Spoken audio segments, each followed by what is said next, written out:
Hello, ma'am. Yes, the sun is up. I get it. It's not our normal time slot, no.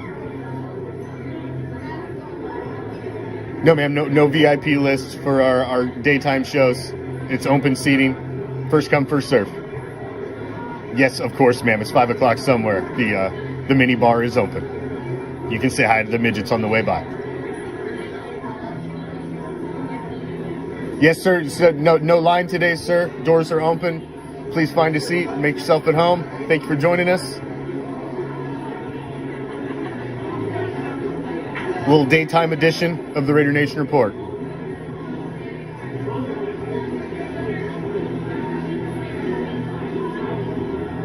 Yeah, no line, sir. Yeah, only need the VIP list for the evening shows.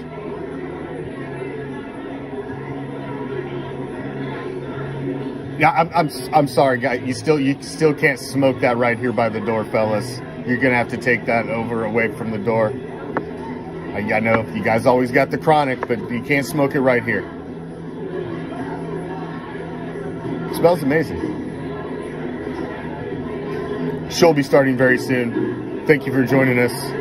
Enjoy a little midday surprise from Raider Reaction.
What's up, Raider Nation?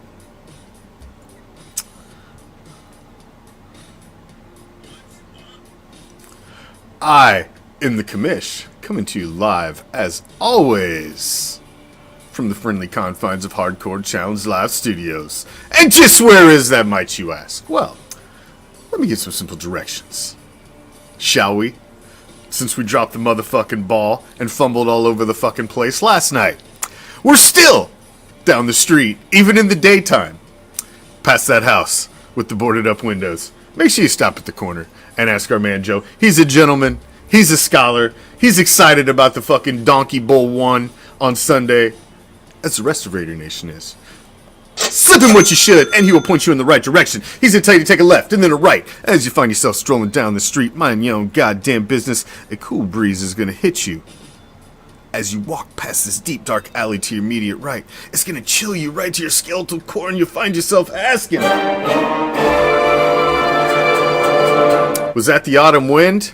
Oh, you goddamn right. Should you venture down that deep, dark alley? Well, of course you should, because what we're going to find at the end is a special little place that we like to call deep behind the enemy line, and how it was supposed to be last night in studio, but we had to do it unplugged, so we're here today doing what we should have done last night because we had some technical issues, but we still got some things we want to talk about with you, Raider Nation, so we're here. Thank you for joining us. What's up, Joseph? What's up, JoJo? What's up, Mike? What's up, Joey? What's up, everybody? I know I'm gonna get some different faces, some different names, probably that I know you guys probably watch the shows as well, and I appreciate you as well. I know there's a lot of people that watch, and different time zones, different times of the day, because we go on at 10 p.m. Eastern Time, 7 p.m. Pacific. That doesn't work into everybody's. I know a lot of guys that watch it after the hours. I'll get comments, in the mornings. So it's nice to be live with some of you guys, get some different names in chat, up in the chat. Thank you for joining us. We're going to do a little daytime edition. I'm not really going to compress it much either, because I've got some shit I want to talk about. And I do like to clip up the show and sprinkle it on our other social media networks. So, hey, we got to do what we got to do. We got a lot to talk about. And Joseph mentioned already the number one topic of the day. It's the topic on everybody's list. We wrapped up our Stars contest last night. Mad Max jersey.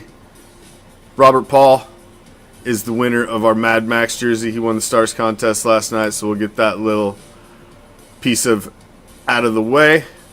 Congratulations to Robert Paul. He's one of the cool kids. Well, see, JoJo, it all worked out then. See, it was just meant to be. I was supposed to be live on JoJo's day off. It's just the way it worked out. We'll refresh our YouTube chat down there. If you're watching over on the YouTube channel, we are simulcast over on Twitter, Twitch, YouTube, and of course on Facebook, where most of you are watching us. Thank you for joining me. This is obviously not our normal time slot. We are usually on live in the evening, but we did have some technical issues last night, and we've got a fantasy football show tonight, so we want to make sure we got through what was queued up for last night so that we can get on tonight. We got our fucking subscriber raffle on Thursday. It's the kickoff on Thursday. I know we don't give a fuck about the teams that are playing, but you know all we're going to be watching because it's fantasy football related, it's AFC West related, and it's just fucking football. Because first and foremost, before being Raider fans, we're all football fans. And I know we're all going to be watching it. So we're going to have a little raffle about halftime, somewhere around halftime of that shitty game. And then, of course, Sunday's Raiders game. So let's talk the Jones shit, the Jimmy G contract, Epps contract, practice squad, sponsors, cool kid in the newsletter, the offensive line, our Survivor League. You ain't got but 36 hours to get in the Survivor League if you want to get in. We just added somebody in right before the show, man. The pot is growing, giving away another autographed Mad Max jersey. Fucking Raider Reaction prize packs, only fucking $25 to get in, man. Come on. Don't be a chump sitting on the sideline. Get in and play with us. Donkey preview, and I'm going to wrap it up with the WTF proper like for your midday for our fucking Housewives edition of the Raider Nation Report. Let's get to it, shall we? Let's talk the Jones shit. It's the biggest news story in Raider Nation right now. It started popping yesterday. We had videos. We had handwritten shit. We got text messages, videos, handwritten. We got a little bit of all of it. A little bit of everything.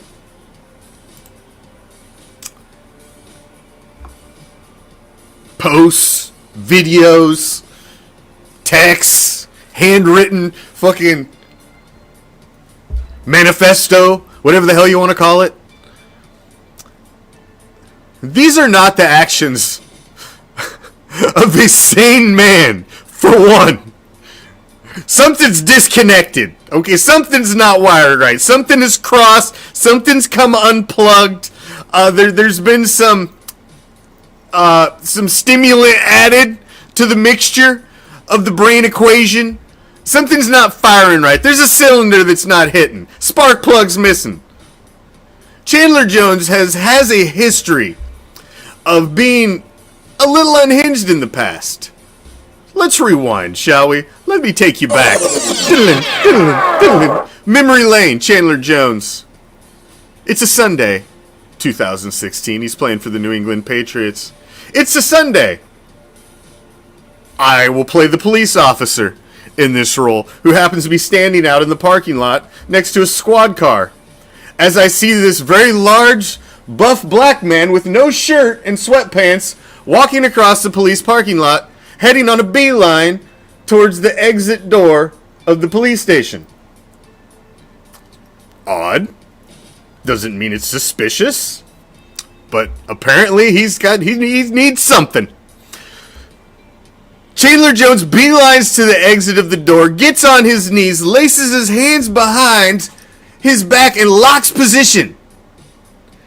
The cops walk all the way up to him. As they get close to him, he then goes to his face in the prone position, spreads his arms out. They think he's surrendering. It looks when they get closer to him like he's in some sort of prayer mode. They wake him. He's completely disoriented when they encounter him. He's telling them that he was told to come here. None of his story makes any fucking sense. And if you go and Google this story in the public records, half of this report is blacked out. Literally blacked out with black marker. This shit was covered up. It was covered up and it was swept under the rug. But if you go back and Google it, you can pull up the Boston local news stories about it and all of the details about it. And it's just a trail to the delicate mental fabric of this man. There's something fucking off. The fact that he's been standing at the podium even so much as 24 hours before he's posting, everything's hunky-dory. He said everything. He's doing the song and dance. And for you to fucking flatline and lose your shit on social media after a 3-4 day weekend, when you know the facility's probably locked, nobody's there, I'm sure there was an email, something had went out. This to me is as easy as somebody lost their fucking cool, lost their fucking mental capacities, mental faculties for a minute, completely unprofessional. This isn't how you go about business of any kind whatsoever. None of this shit is how you go about business of any kind whatsoever. So lost complete mental faculties, complete unprofessional, and now you're sabotaging the team that you've spent weeks and months preparing with, all the guys that you prepared with. Now you're sabotaging their first step of their season as well. Because you can't fucking go and handle your business? Dude, if you're upset with your fucking bosses and you don't like your contract or you don't like this, that, or the other about the person that's employing you, fucking man up, grab your fucking nuts and walk in the door, sit the fuck down and have a conversation. I don't understand that with this new generation. I don't get it. Grow a fucking pair. You don't like them? You don't like the way they're handling you? Go sit in their fucking office in front of them and tell them that. If you need your agent there to help hold your fucking balls for you and cup them so that you feel more content, then have them do that for you. But this isn't how you handle this. This isn't how fucking grown-ass men handle business. This isn't how professionals who have been in the league over a fucking decade handle business. This is fucking Bush League. This is fucking minor league. This is a fucking embarrassment for you more than it is for anything else. This is fucking pathetic and childish. Childish. You can't handle your business, so it's got to spill out in a fucking toxic manner, vomited all over social media. Ridiculous. Absolutely fucking ridiculous. I hope they get rid of his ass. I hope they cut the motherfucker. Take the fucking hit. Fuck it. At this point, you can't have a guy like that who's unfollowed your team, who's unfollowed his teammates, unfollowed Max Crosby, who's the bookend that you're supposed to be brothers with, working hand in hand for a common fucking goal, and within 24 hours, that guy means dick to you now? You can't have a guy like that in your motherfucking locker room. Get him the fuck out. He's got to go. Whatever the hit is, doesn't matter. It's all collateral damage at this point. You are talking the first steps. You're standing on the threshold of a new season. You can't drag shit like this into a new season. It's bad enough it's happening this close to the first fucking game. Days. This dude gives fucks about nobody but himself. It's clear by everything he fucking posted. And the fact you tried to spin this that it was a fucking hack job when it's clearly all personal information that nobody else would have but yourself, just leads me down the trail of complete fucking ignorance. Complete ignorance. The dude's ignorant as fuck. He's unprofessional and he's childish. It runs in the family. Look at his brother. His brother could have been the greatest fucking fighter in the history of fucking combat sports. He's still probably going to end up the GOAT. But just think how great he would have been if not all the fucking bullshit. Couldn't stay off the fucking booger sugar. Hey, maybe it was a long weekend. Maybe fucking bro got a fucking deep baggie. Maybe somebody got in it a little bit. I don't know. But this is childish. This shit's unprofessional. And to me, you just got to cut bait with that shit. You got to cut bait. You got to be done with it. You got to be done with it. And the fact that you haven't heard anything, literally basically since it happened, is, to me, kind of eye-opening. They haven't come out and tried to say, oh yeah, no, everything's cool with Chandler. We're good. We're handling this. We're handling it in-house. Blah, blah, blah. You haven't heard anything. He comes out, oh, I'm hacked. And then he steps away from it.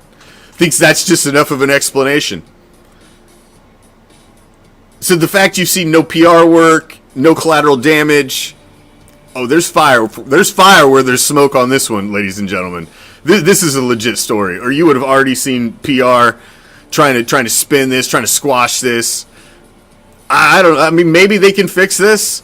I just don't know how you even try to fix it. To me, the meeting that you have with his agent is, how do we get your guy off the fucking team and get you dealt somewhere? How do we lessen the blow? That should be the only conversation. You can't drag a cancer like that into week one. You can't. You got to cut bait. And I hope that's the conversation they're having, and that's why you haven't heard anything, because the next word you're going to hear is, we've traded Chandler Jones to so-and-so, we've released Chandler Jones, but something has happened with Chandler Jones, and he's not going to be playing in week one. To me, you can't put another spin on it that's not what's best for this team at this point. You just can't. Not with what was said yesterday. You just can't. And then the interesting thing, in the middle of all of that shit going on, Jimmy G restructures his contract and frees up $17 million. I agree, Rob, and that is part of the problem. He's the guaranteed money that he's got for the next 2 years. The Raiders are on the hook for him through 2024. I get it. That's why you may end up just having to take a serious kick in the balls, and that may be why you freed up $17 million through contract negotiations and restructuring with Jimmy G. I know everybody wants to draw the links to Nick Bosa because he's out there having contract squabbles with the whiners. I get it, and that seems like, in Madden and in fantasy football, that seems you can draw that parallel, but I don't think in reality. I think in reality they're trying to do damage control because of what's going on with Chandler Jones. If that just popped up when it did and got deleted, there had to have been some lead up going on days prior to that, a week prior to that. There had to have been some sort of lead up. That wasn't just, I showed up at the fucking gym and I couldn't get in and I lost my fucking shit and I went to fucking mass fucking posting. You couldn't have had. I don't believe that, because that's way too much stored bullshit and fucking pictures and letters and that. So there's something. There's a story before that. Before all that happened. It is to get under the cap, Ariel, and it's, what's up, brother? Good to see you, my man. Nice to see you. Yes, it was to get. They were over the cap. They did need to get under, but they did not need to get under that much. So it frees up more money as well. But no, they don't have the full $17 million to work with. They were over the cap a few $1 million, but not $17 million. So they did need to get under the cap. But this does free them up some money to make some moves. And if you can figure out a way to deal Jones, I don't know. I want to pause on that because I spent a ton of time on it last night, and there's no new news. There's no new news. So until there's news, as soon as there's news, man, I'm going to be popping on because this is a hot story, and it's a fluid story, and with the beginning of the season right around the corner, I will be popping on as well. So, Jimmy G, contract. the fact that he's willing to work with the team to free up money, this is why they brought Jimmy G in. He's a team player. These guys know him. The regime knows him. They're comfortable with him. He understands the system. Hey, I'm a Jimmy G guy for this year, man. Let's see it. Let's see it. I want to see the greatest year out of Jimmy Garoppolo ever. He's a talented guy. He's proved it before. The elephant in the room is his health.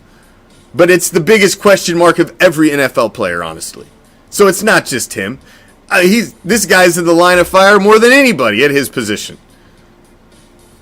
He started 10 games last year. Let's see. Let's see. Let's see. I'm hoping for a Rich Gannon. Rich Gannon was garbage. Benched for Elvis Gerbach. Cast off as a Chief. Go back. Rewind. Remember back in the day.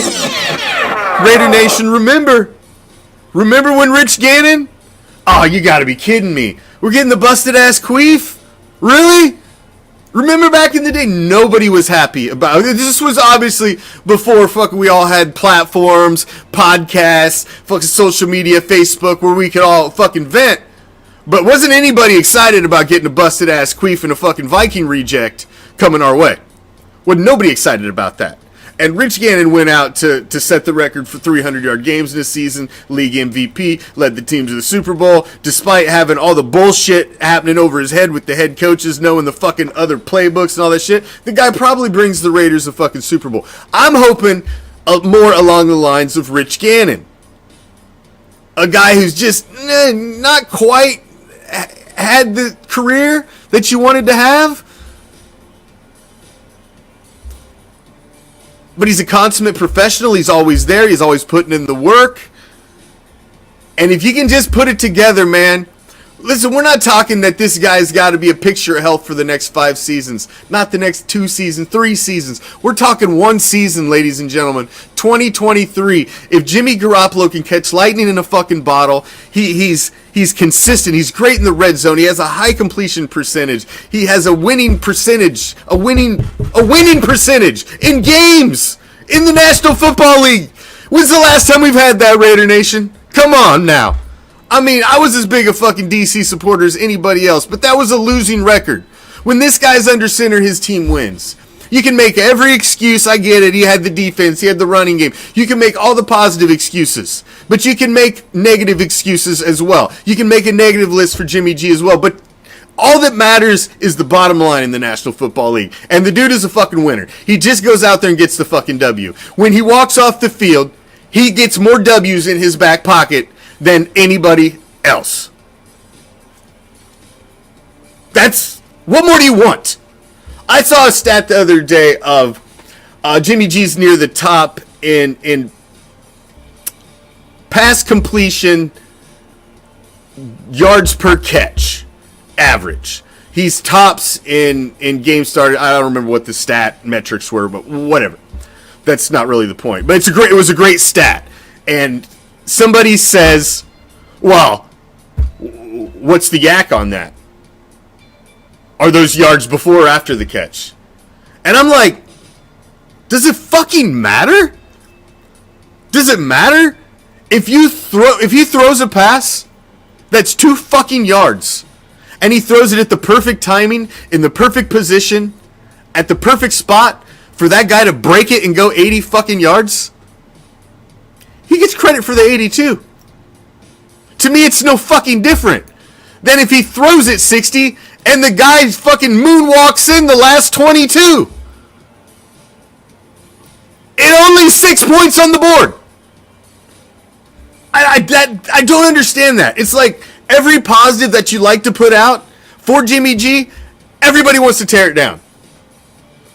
This is your quarterback, Raider Nation. Get on board, man. Get on board or walk the plank. Get off the Raider train. You don't want to ride it? This is a one-way ticket for life, motherfucker. When you get on this bitch, you're supposed to be riding this train for life. Ain't that what we all say? Win, lose, or tie, Raider Nation till we die. You're supposed to be riding that bitch for life. This is your new field general. Why are you not supporting him? You're not going to go out there and cheer his fucking name on Sunday? Why? Whatever's best for Jimmy G is best for the Las Vegas Raiders. And you should be supporting and cheering this fucking dude on. These countdowns you have to his injuries going. Somebody asked me in the show last night, what week do you think he's going to get hurt? What kind of shitty... You're trying to pick the week your quarterback's going to get hurt? Dude, I cross my fingers every fucking play that the quarterback gets up. Every play. That's the fucking most... Go look across the National Football League. That's the toughest position to keep somebody upright from fucking start to finish. The dude's still here. And he's still fighting to be on the field and to be healthy. Because he's got the fucking dog in him and he's got the fight and he's a fucking winner. And I'm behind Jimmy Garoppolo all the fucking way, and I hope he has the best fucking season ever in his career. Light it the fuck up.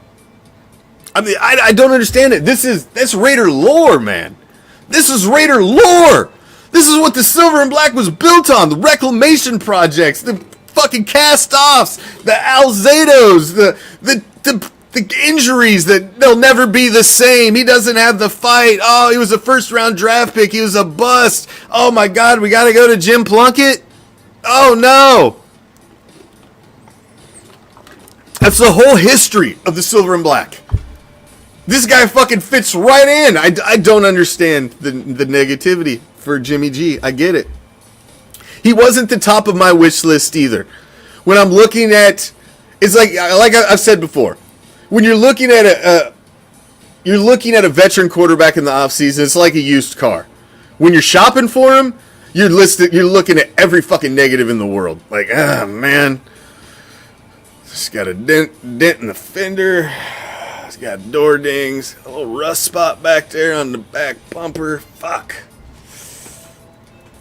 But once you pull the trigger, you've shopped, you've decided, all right, this is the car I'm buying. You don't look at those negatives anymore. Now you're like, man, this son of a bitch's got great gas mileage. I can't believe this thing's only got 100,000 miles for as old as it is. I mean, it came with new tires. They'd already changed the brakes. You're looking at all the positives of it because now it's yours. Before it was somebody else's. And you're looking at it critically because it could be yours. But once it's yours, it's different. He's ours now, Raider Nation. You got to forget all that past bullshit. He's our guy now. He needs Raider Nation cheering for him on Sunday, the limited number that will be there in fucking Donkeyville on opening day. Because you're going to be squelched by fucking blue and orange. He needs you there, cheering louder than the fucking rest of them fucking goofy looking clowns, looking like a bunch of fucking traffic cones. And then the next week in Buffalo, against a tough-ass playoff fucking... They are proven. They're going to go back to the playoffs. That's a huge test. And when he comes home in week 3, get on board, man. Get on board. It's our boy. He ain't a fucking whiner no more. He ain't a cheat rate no more.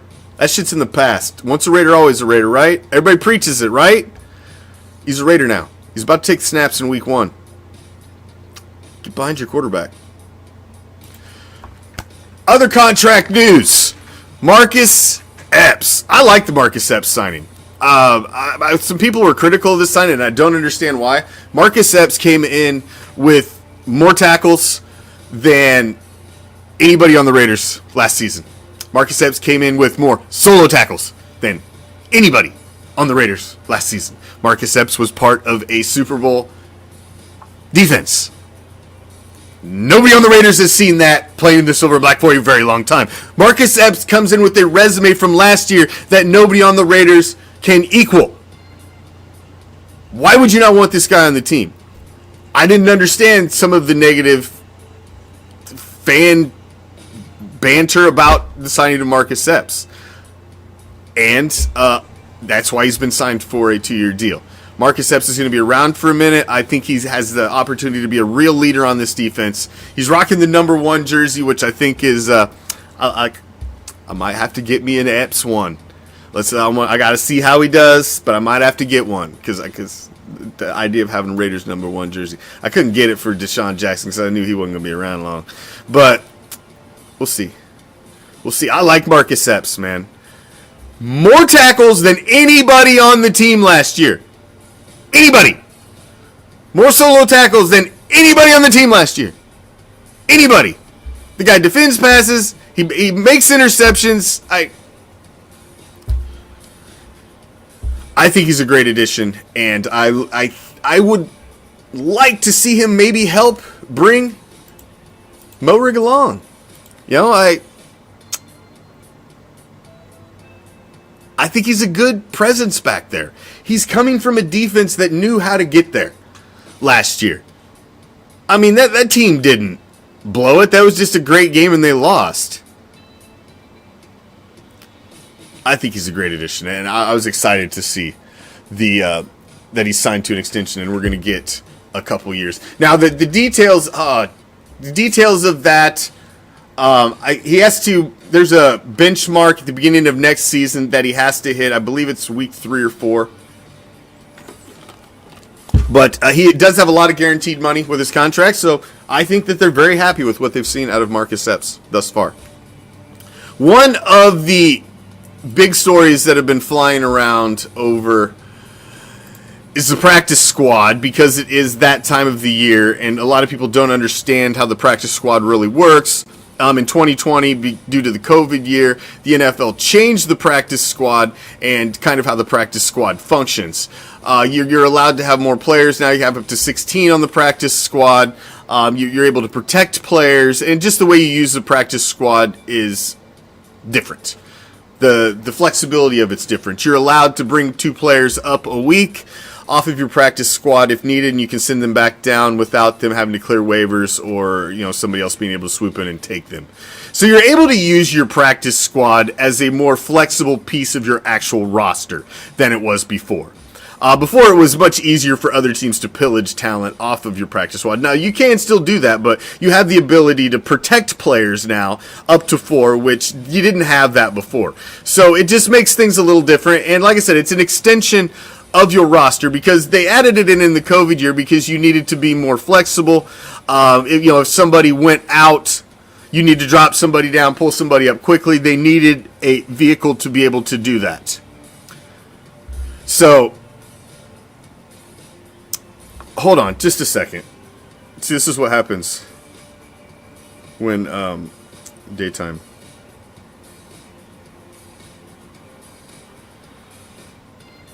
I have to answer a text. Hey, that's what happens. It's the daytime edition, damn it. I want to answer a text in fucking the evening. But the practice squad is kind of a fluid thing, and it's been... You've seen guys come and go, and I just kind of wanted to touch on it, not spend a lot of time on it, but I just wanted to touch on it because you've seen Keelan Cole come back via the way of the practice squad. Now, the reason Keelan Cole is back is obviously 2 reasons. Number 1, they got some sort of stiffy for Keelan Cole. I don't understand it. He didn't do hardly anything. I could count 1 or 2 great balls that he caught last year, and that was really it. He didn't do shit statistically compared to Mac Hollins. Mac Hollins is a starter going to be for Atlanta. I don't know why they let him go, and Cole was the guy they decided to keep. And then you release Cole this year, and now he's circled the waiver wire for the number 2 reasons, because nobody wanted him. He's back because nobody wanted him. You set him on the curb. Everybody drove by with their recycling truck. Nobody wanted to pick his ass up. And you had to bring him back inside. Like, I guess. Fuck it. Just knock the mold off the corner of that Keelan Cole and we'll keep it. That's basically what it is. It was, no! No, put him on the curb. We don't need that. But nobody picked him up, so, you gotta do what you gotta do. Knock a little of the mold off of him. Maybe a little spray paint here or there. Gonna touch him up a little bit. Maybe if somebody goes down, maybe you'll catch a ball or 2. That's where Keelan Cole's at in his career. Guys like that, you've seen the ceiling. You've seen the best you're ever going to see of Keelan Cole. At some point when you're at the pinnacle of your career field,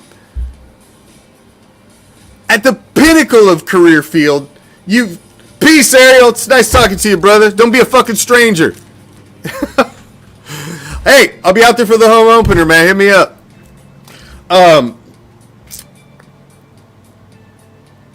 Now I totally see. Every time I get in the comments, I totally lose my fucking train of thought. Man, I totally lost it there too. Woo! Derailed that train. But Keelan Cole. So something to do with Keelan Cole. Oh, hold on. Let me get back in the comments here. Knocked everything off. There we go. Let me get back in here. There we go. Comments back up.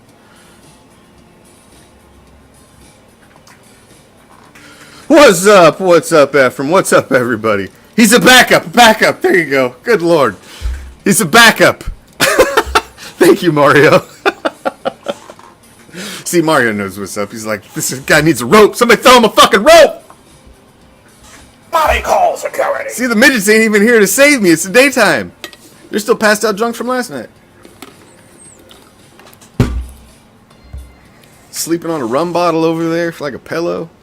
It's a fucking sad scene around here during the day. Sad scene. But that's all right. But he's a backup. Ceiling. That's where we were at. We was talking ceiling. When you were at the pinnacle. There we go. I'm back on the road. I got it. Ceiling. When you are we're talking the pinnacle.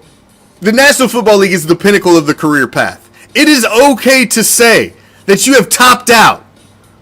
There's no more ceiling beyond what we've seen of Keelan Cole. He's as good as he's ever going to get. Period. He is what he is. He's a fringe practice squad guy who maybe can be your 6 and 7 at the end of your depth chart, but if you got a really good wide receiver squad, he probably shouldn't be. That's where Keelan Cole is.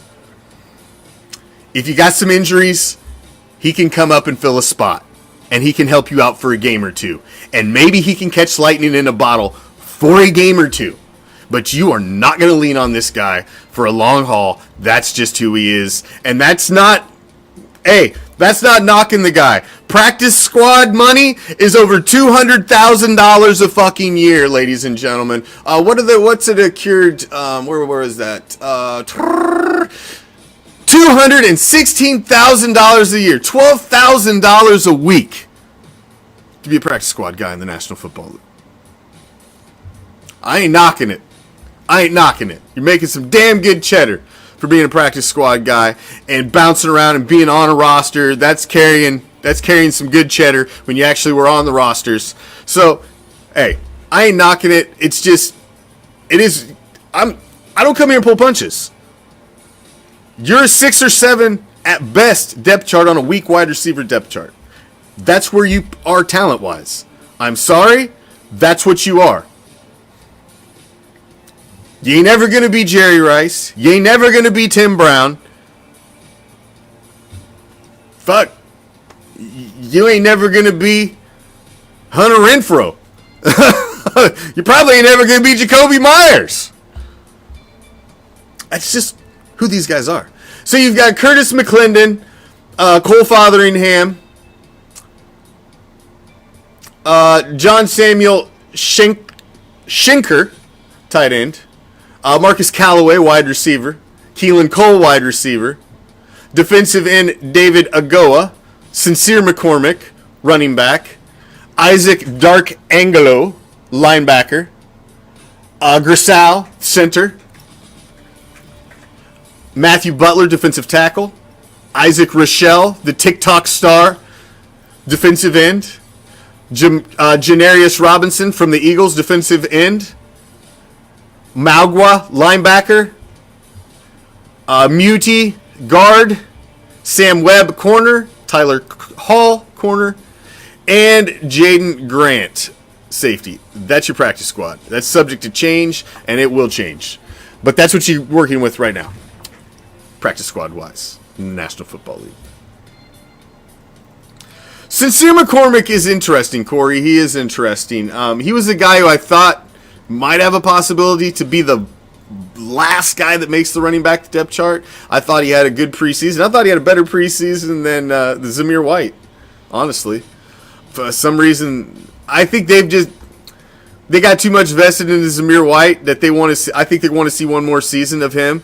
And, Zamir White, to me, I think is a great tool to have in your toolbox. He's a north-south runner. He's a banger. He's going to get you that one tough yard if you need it. But beyond that, I think he's a guy who breaks a big run every once in a while because, he just runs through a hole. That's it. I don't think he's dynamic, and I just think he's a tool to have. And Sincere McCormick, I agree. He's a little more along the lines of Jacobs. He's a little more of a dynamic running back. He's got the wiggle in the hole. He's a more lateral runner. So I think he's more of a project. It's interesting to see him come back. If you haven't checked out our sponsor, Clear Live Streams, go to RaiderReaction.com. It's right there on our homepage. Click the button for Clear Live Streams. You need to get the hookup, man. You need to hit them up now. They're going to get slammed hard this weekend. It's the first weekend of football. And don't be going through fucking DirecTV, YouTube TV, any of this other dumb shit. Hit up Raider Nation. Go to Clear Live Streams. Hit up Bryant. He's a member of Raider Nation. Just send him a message. Tell him Raider Reaction, the Commish sent me.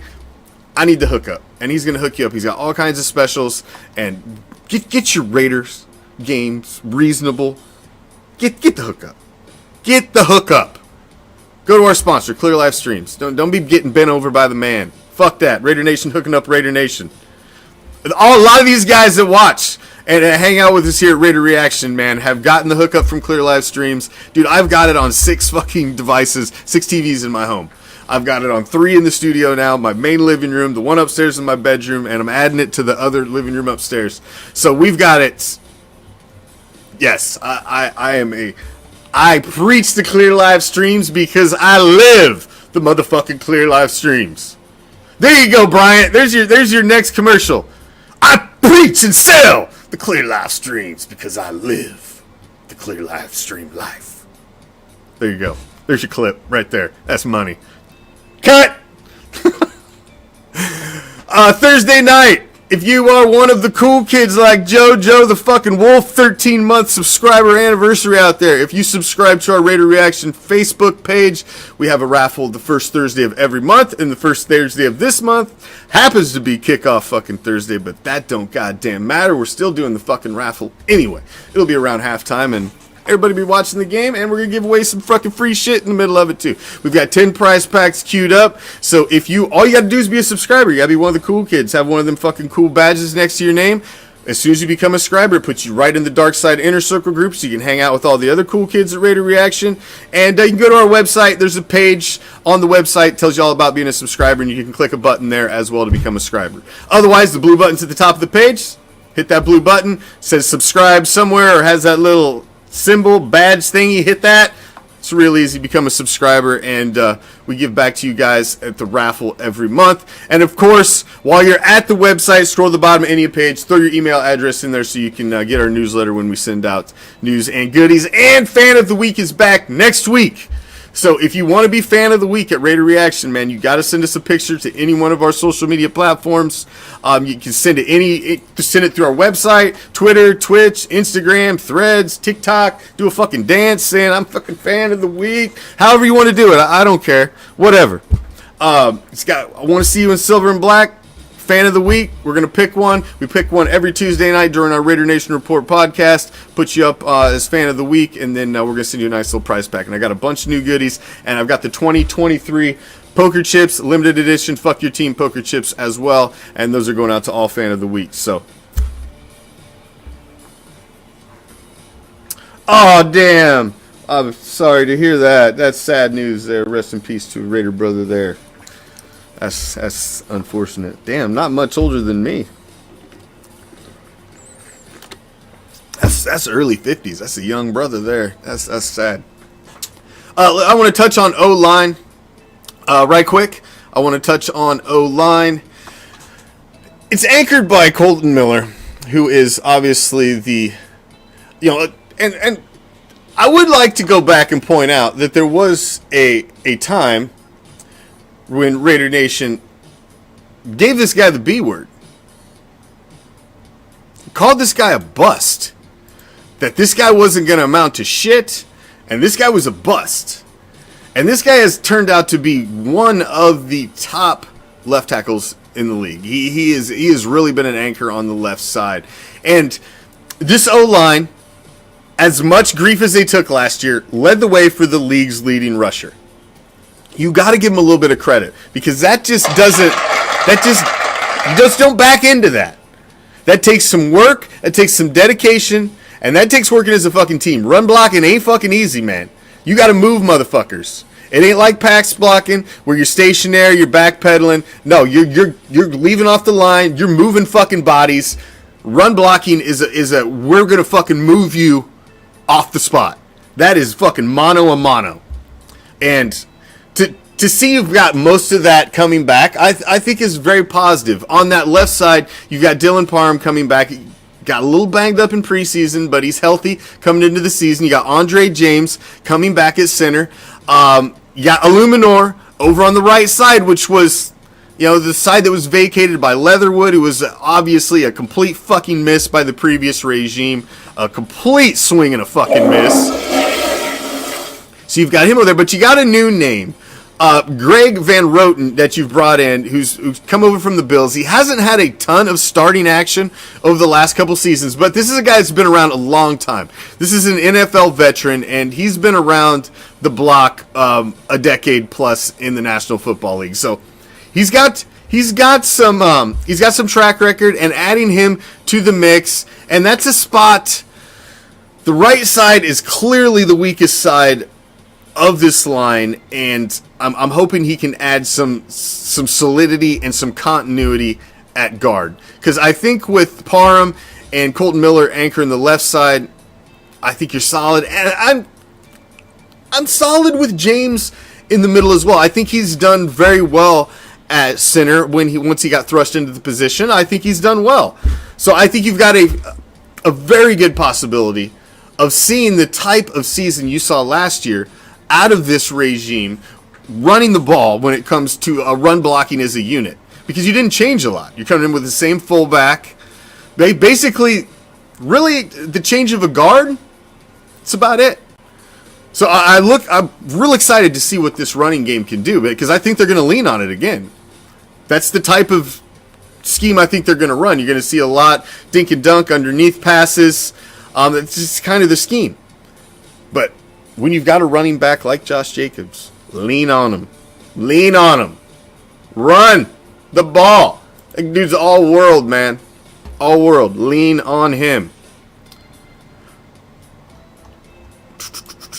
All of our fantasy leagues at Raider Reaction have drafted. Obviously, we're days away. Our fantasy Wednesday night is fantasy night on Raider Reaction. If you didn't know, we will have our Hardcore Challenge Live Fantasy League show tonight, where we will go over both of our fantasy leagues. And we do have one other league that we've added to the equation, because there were a few people that have reached out and were like, they wanted to get in the fantasy leagues, they didn't get in the fantasy league, or they want to participate, but they really don't play fantasy football. So we thought we'd come up with a different kind of a league that we would run to get maybe some casual people in, some people that just want to compete with other members of Raider Nation, who want to be a part of the show on Fantasy Wednesdays, what have you. So we've added a Survivor League to the mix, and I myself have never done a Survivor League before, so I'm kind of excited about it myself.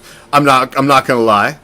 I talked about it last year a lot. I'm like, because I spend so much, that's why I'm the motherfucking commish. I spend so much time on my fucking fantasy football leagues to make sure they run tight and they're well run, and we got a nice solid show, and we track everything, and we make them fun, and that's what makes fantasy football fun. And I always put so much time into fantasy football that it'd come around and be like, oh shit, I should have got in one of these, or I should have done one of these. So this year I decided I had everything locked and loaded enough on fantasy football that we're going to do a Survivor League.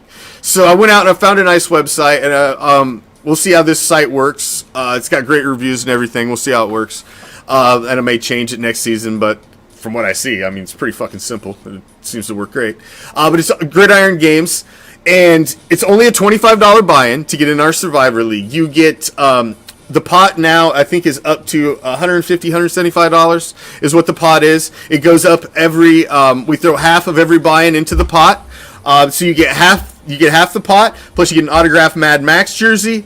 Plus, we got a large Raider Reaction prize pack featuring all our new stickers, the 2023 poker chip, and some other nice swag items. So you're gonna get a really nice prize pack. You're gonna get some fucking cash, an autographed Mad Max jersey, and a fucking nice Raider Reaction prize pack with a bunch of fucking swag items in it. All for winners of Survivor League. If you've never played a Survivor League, it's very freaking simple. Super simple. You pick one winner. One winner of one game a week. You can't pick the same team twice throughout the season. So let's say I think Pittsburgh's going to be San Francisco. If I pick Pittsburgh to win week 1, I can't pick Pittsburgh again the rest of the season. They're out. Now, as long as you're correct, you go on to week 2. But if you're wrong, you're out. It's last man standing. It is a Survivor League. So it's very simple. I mean, it only takes you seconds to make your pick for the week. You can lock it in ahead of time. It locks in on Thursday Night Football's kickoff. And if you're the last man standing when you get to the end, you're going to win some nice prizes. $25 buy-in. You've got just over 24 hours to get in. You got to have your first pick in by 8:20 Eastern time Thursday night. So that's tomorrow. So we just added somebody in right before I jumped on today. So if you're interested in getting in, just message. You got to message us. You got to message us through our Facebook page, through Instagram, Twitter, Twitch, go to our website, message us through there, however you want to get it to us, but you got to get us your email address, and then we can send you the invoice for the buy-in, and then we'll send you an email with all the information on how to get in the league. So if you want to join the Survivor League, get in, man. You ain't got much time, and shit, it's some nice prizes for the Survivor League for no more than you got to put in, the son of a bitch.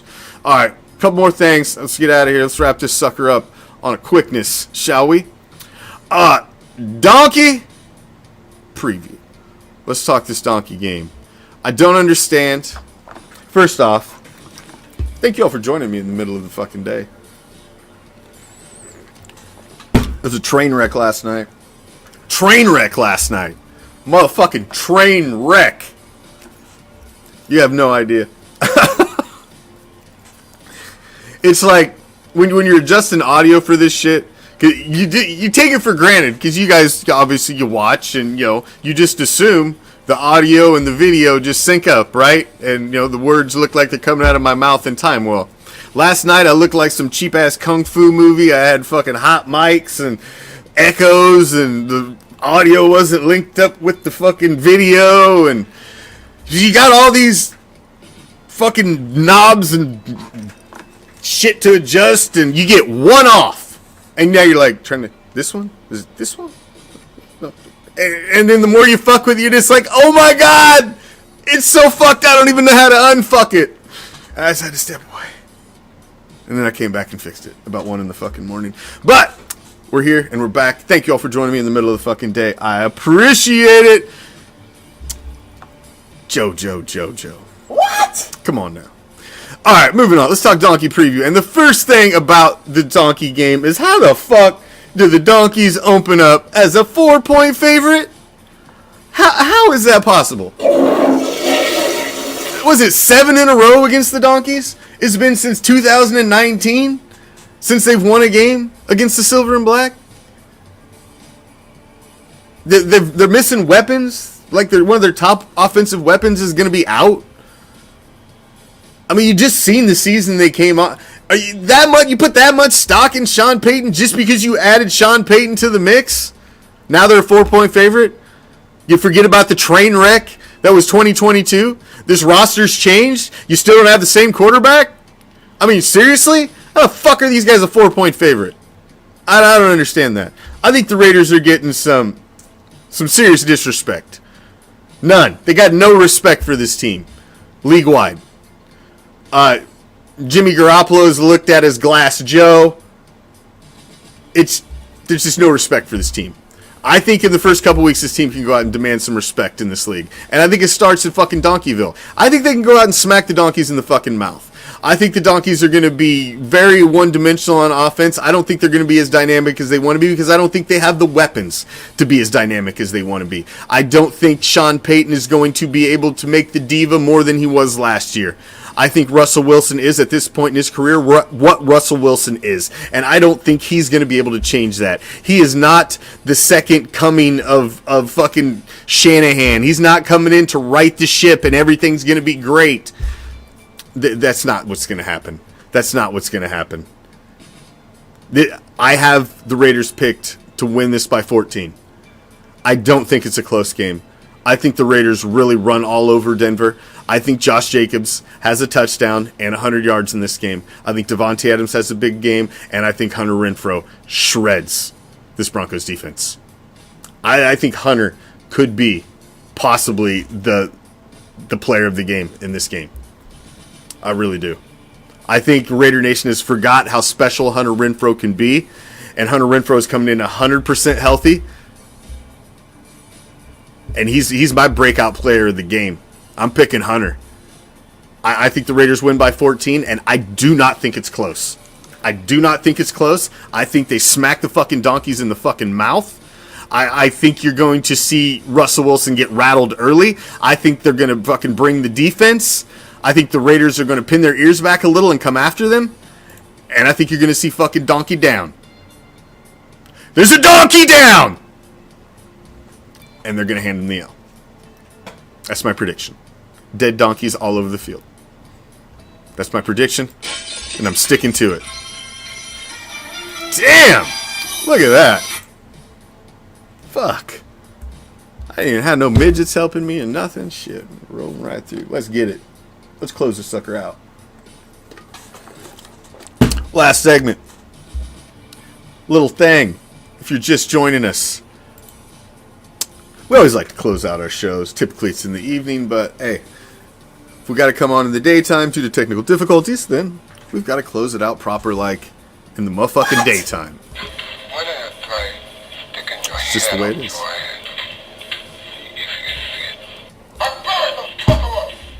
Just a little thing we like to call.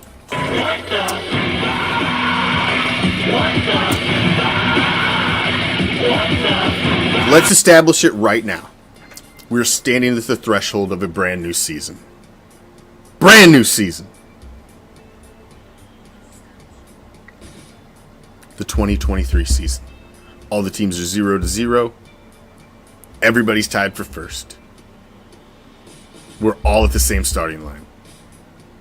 There's 32 teams in this league. Only 32. Spread across this great nation. Pick one. Pick one! You don't get two. You don't get an AFC and an NFC. You don't get a, oh, but my dad rooted for the so-and-so, so I want to see them win, and my auntie likes them, so I want to see them win, and no. No, you fair weather fickle motherfuckers. Pick one team. There's only 32. You only get one. Somebody said, oh no, I root for the Raiders until they're eliminated, then I pick another team to root for. That's not how it works. You don't root for somebody else. I've never cheered for another team to win in my life on the National Football League fucking gridiron. Never. I don't cheer for other teams to win. I take enjoyment in watching the failure of the other franchises on large stages. There's a difference. Of course you enjoy seeing the Chiefs lose, but you're not cheering for their opponent. You're taking joy in the misery of watching them fail. There's a difference. Understand the difference.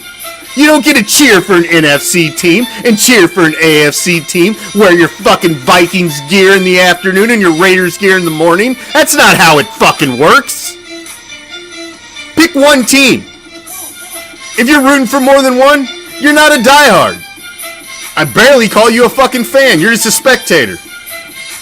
There's a difference between spectators and fans. Fans short for fanatical. They're fanatical about their team. They're a fanatic. Like me.